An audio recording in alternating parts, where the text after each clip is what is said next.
Olá, quarto ano, tudo bom com vocês? Hoje nós vamos começar o trabalho com um novo gênero, contos de aventura.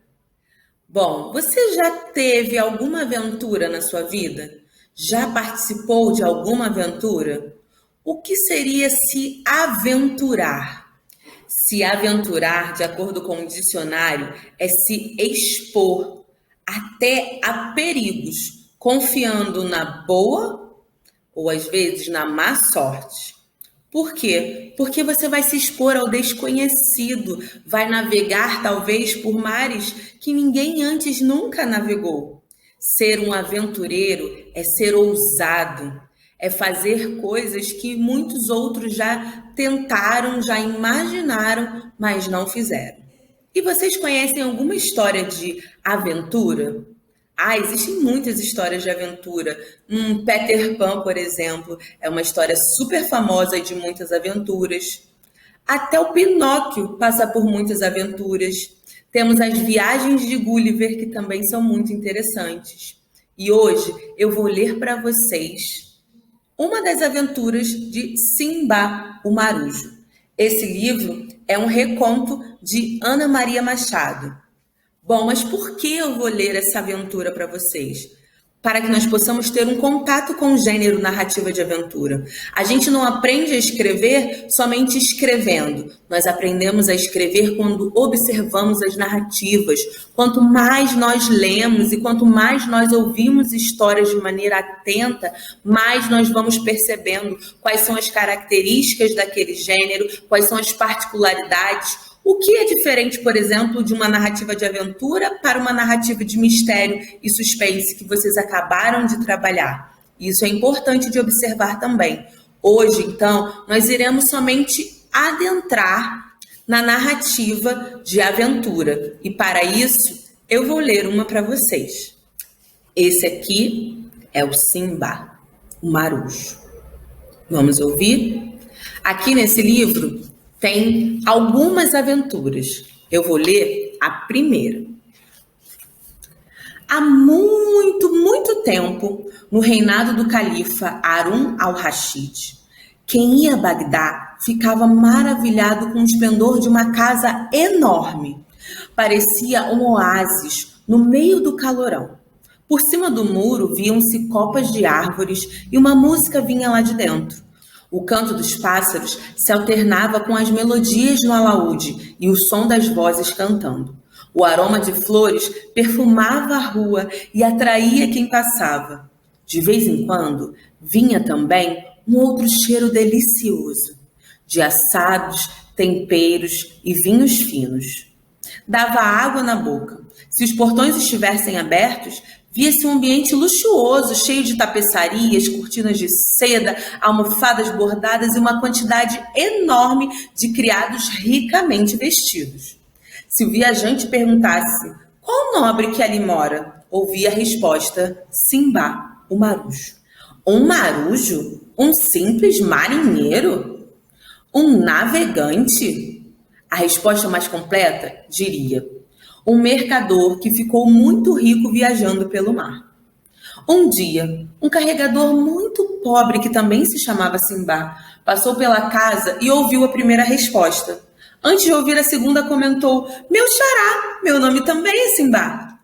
Imediatamente, ele foi chamado para conhecer o dono da casa e convidado para jantar. Depois de se lavar e comer, ficaram conversando. O carregador quis saber como o marinheiro conseguira acumular tantas riquezas. Fiz viagens, respondeu o mercador. Em cada uma enfrentei perigos e encontrei maravilhas que confundem a razão e espantam a alma. Ao final de todas elas, era o dono desta mansão em que estamos. Vou lhe contar cada uma. E assim aconteceu. Durante 7 noites, o carregador voltou para jantar com Simba. Em cada uma, o marinheiro lhe contava uma viagem e, ao final, lhe dava 100 moedas de ouro. O que ele contou foi o que se segue. Aqui está, então, o mercador e o Simba. Os dois Simbás, né, no caso.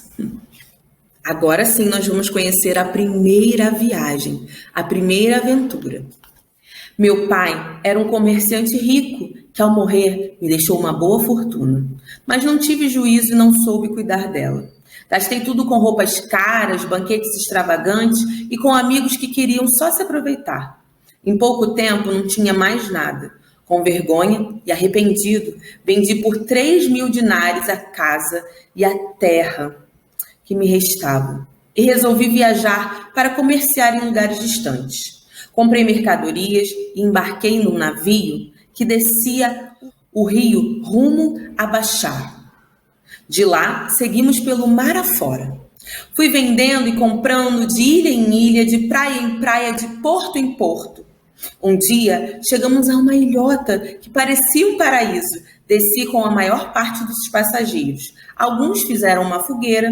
Eu fui com outro grupo explorar a terra. De repente, do navio, o capitão gritou: "Depressa! Voltem para bordo! Venham correndo!" Ele acabara de perceber que aquilo não era uma ilha, mas uma baleia gigantesca que estava há tanto tempo na superfície que juntara areia e terra em suas costas, onde nascera palmeiras e árvores. Mas a fogueira a incomodou e ela podia mergulhar a qualquer momento. Foi o que aconteceu. Uns poucos conseguiram voltar para o navio, mas a maioria dos passageiros não teve a mesma sorte, inclusive eu. O enorme animal mergulhou, criando ondas imensas, e caímos no mar. Uma onda derrubou do convés uma tina de lavar roupa. Consegui me agarrar a ela. Nesse barquinho improvisado, vi o navio se afastar com todas as velas abertas para tentar escapar do redemoinho. Fiquei uma noite e um dia à deriva, para lá e para cá, até que fui dar numa ilha rochosa cheia de árvores que se debruçavam sobre o mar. Felizmente, consegui me pendurar num dos galhos e alcançar terra firme. Exausto, caí num sono profundo. Ao acordar, agradeci a Alá por ter me trazido a um lugar com frutas e fontes de água. Isso me permitiu sobreviver até que encontrasse uns habitantes do lugar. Quando lhes contei minha história, me levaram ao seu rei. Sua salvação é um verdadeiro milagre, disse ele, maravilhado quando soube o que eu vivera. Mandou-me dar ricas vestes e passou a me tratar como um nobre de sua corte. Conheci embaixadores e mercadores de ilhas próximas e de terras distantes, como a Índia, que me falavam de suas terras e seus povos. Eu sempre perguntava se havia algum barco indo para Bagdá, mas ninguém jamais havia ouvido falar na minha cidade. Até que um dia chegou ao porto um navio que me parecia familiar. Reconheci que era o mesmo em que eu embarcara. Fui em busca do capitão e descobri que minhas mercadorias ainda estavam lá, pois ele não perdera a esperança de me encontrar. Pude então vender minhas coisas com muito lucro e voltar para casa, coberto de presentes dados pelo rei.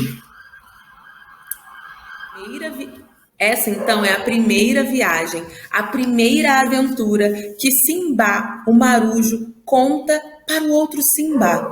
Conseguem perceber quais são as características da aventura? Como os lugares são descritos, como o tempo é descrito? E as personagens? O foco dessa narração é nas personagens ou é nos obstáculos, nas adversidades? Conseguem perceber como foi uma narrativa bem curta essa primeira viagem? E como vocês também podem já começar a pensar na sua narrativa de aventura? Então, na nossa próxima aula, vamos conhecer a segunda viagem de Simba e começar a analisar um pouco mais como é estruturada esse tipo de narrativa. Eu espero que vocês tenham gostado e comecem já a imaginar quais são as adversidades, quais são os obstáculos que o seu personagem vai passar na narrativa de aventura que você irá construir, porque nós chegaremos até lá e você construirá uma bela narrativa de aventura. Por hoje é só. Até a nossa próxima videoaula. Um beijo!